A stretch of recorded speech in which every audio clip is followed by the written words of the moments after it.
So what is the best color in the competitive commander format? In an older video I made a cEDH tier list of all the commanders, basically ranking them by calculating their individual win rate and then just placing them from the top to the bottom. Link in the description below if you want to take a look at that video. Basically going over and explaining all of this. But we can do something similar for all color identities as well. And then just basically ranking them from the top to the bottom. And this is that answer. Fun!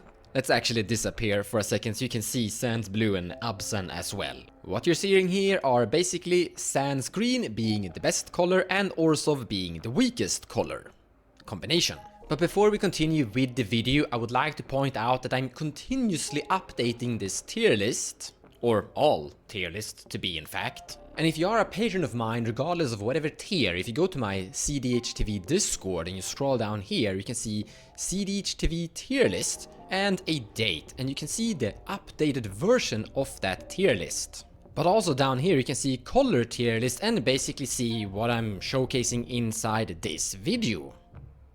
And as I update this tier list, collect more data on various tournament entries, this tier list will be updated as well in the future. Now personally I think it's a little bit tricky to look at a total big tier list that looks like this.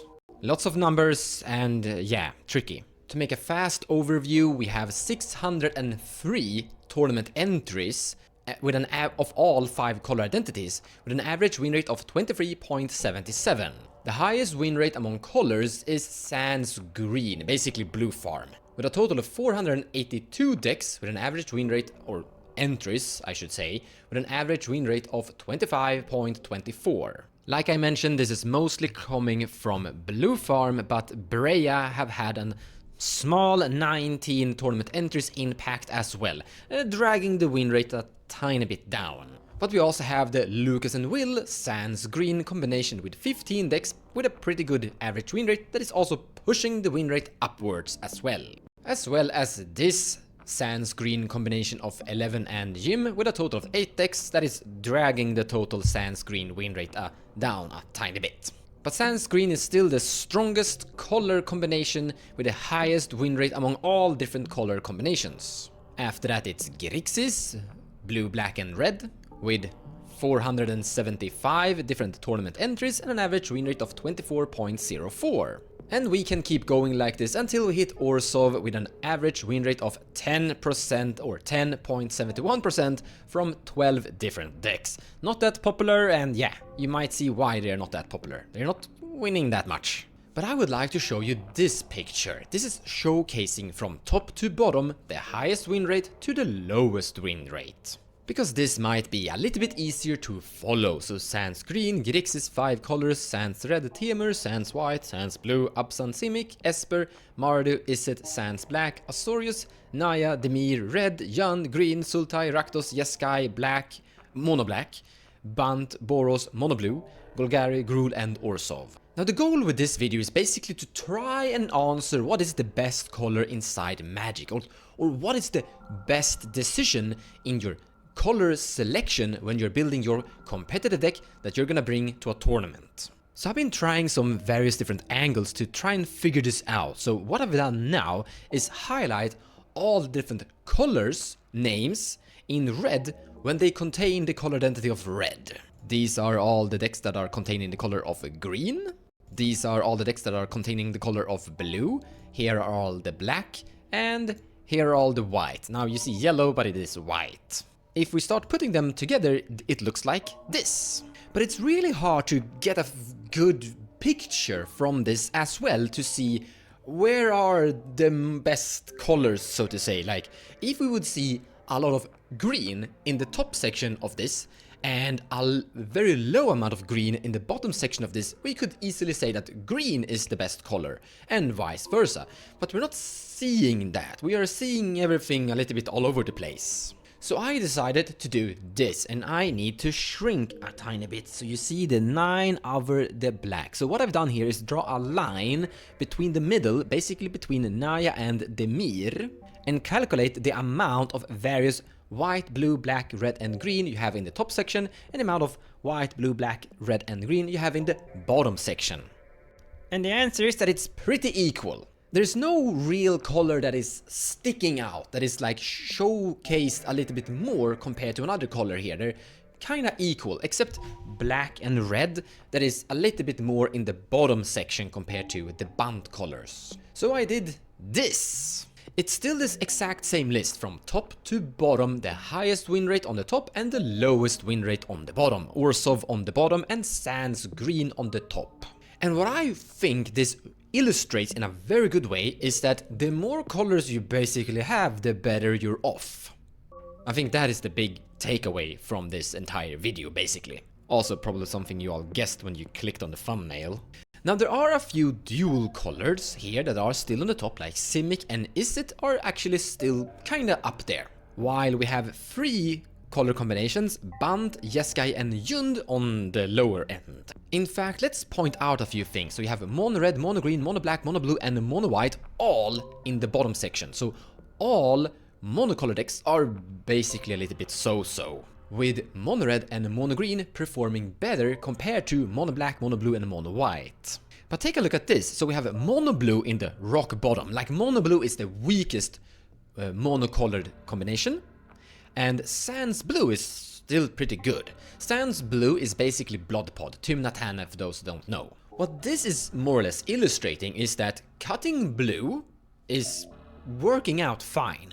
Playing only blue is not really working out fine. We can do similar things. So here we have Sans Red in the top 4. This is basically Atraxa, Tymna and Thrasius and some other weird things out there. But then you have Mono Red that is like in the middle. Mono Red is once again the best monocolor combination. In Mono Red we basically have Birgi, God of Storytelling, Godo, Bandit Warlord, Magda, Brazen Outlaw, currently being the best Mono Red commander with an average win rate of 22.02 from 56 different tournament entries. While in Sans Red, basically cutting red, we have Atraxa on a 26.14 average win rate from 164 decks.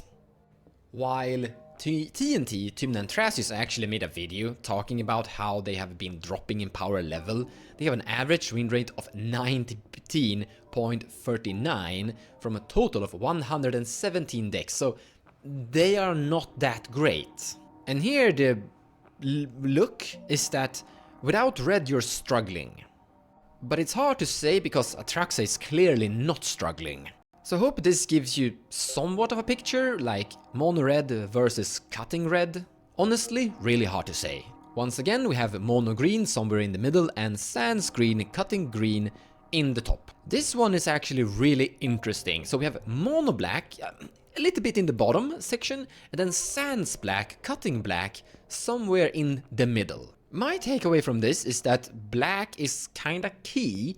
I mean, black tutors are the best tutors in the game. If you don't have black in your color identity, you are lacking tutors. And if your strategy highly demands tutors, then you might struggle. Now, Sans black are usually on creature combos, and that's where they function a little bit better. I've actually made a video about that, looking at BRUSE Thrasius, how they are winning more is when they are including more creature tutors and more creature combos, because they are solving the problem that lacking black has, lacking tutors. Mono white is really struggling, Sans white is performing really good. This picture could also indicate, similar to the Sans blue and the mono blue version, that basically cutting white and not playing white is the correct decision. This picture could indicate that white is a weak color, but I don't think so. White is still showcasing a good performance in other combinations up there. I also started to look at this. This is something I found really interesting. So you have Jund, black, red and green in the middle, or in the lower section of the middle, and then more Gruul and Golgari and also Rakdos in there, quite far below. My takeaway from this is that yes, the more colors the better, but there are a few color combinations that doesn't get there all the way.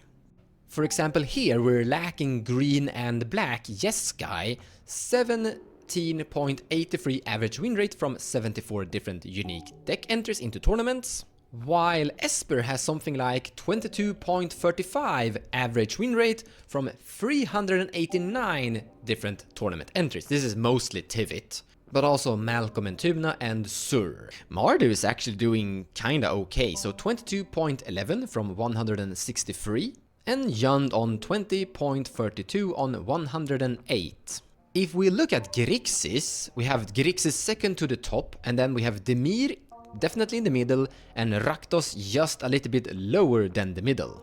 I forgot to mark Iset, but Iset is above Demir there. So I think you can see here that even though Grixis is a free color combination highly recommended, the other 2 or 3 different 2 color combinations, Iset, Demir and Rakdos, are still kinda up there doing okay. So the takeaway here is that Iset is currently doing really well inside the cEDH format, but by adding black, Iset is doing much better.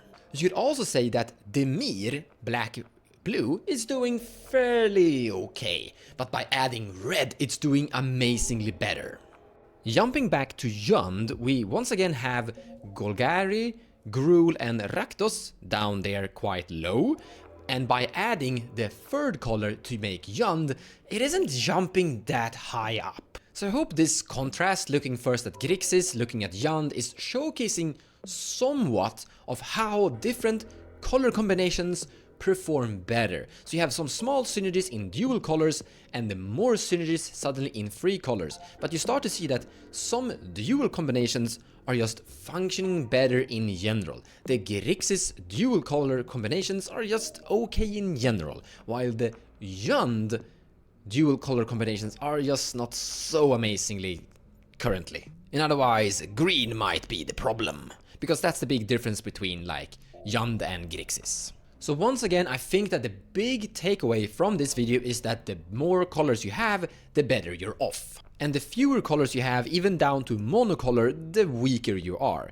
Now, in some cases, monocolored commanders are working better than some dual color commanders. But the secondary takeaway is that you should try to find synergies within your different color combinations to improve your big 99. The evaluation is basically, what am I gaining from combining these different colors? What tutors, combos, value engines, card draw and interaction am I getting access to, and how do they complement each other? I would also like to heavily mention that statistics is not everything. It's very hard to say something concrete and say we have total evidence of this. We're just getting an indication. You need to look at the result and then try to pull potential conclusions from it. Regardless, I really hope this video brought you some ideas of how you could potentially think when you're trying to construct your commander deck. Thank you so much for watching, and I hope you enjoyed the video. More tier lists in various forms are in the making.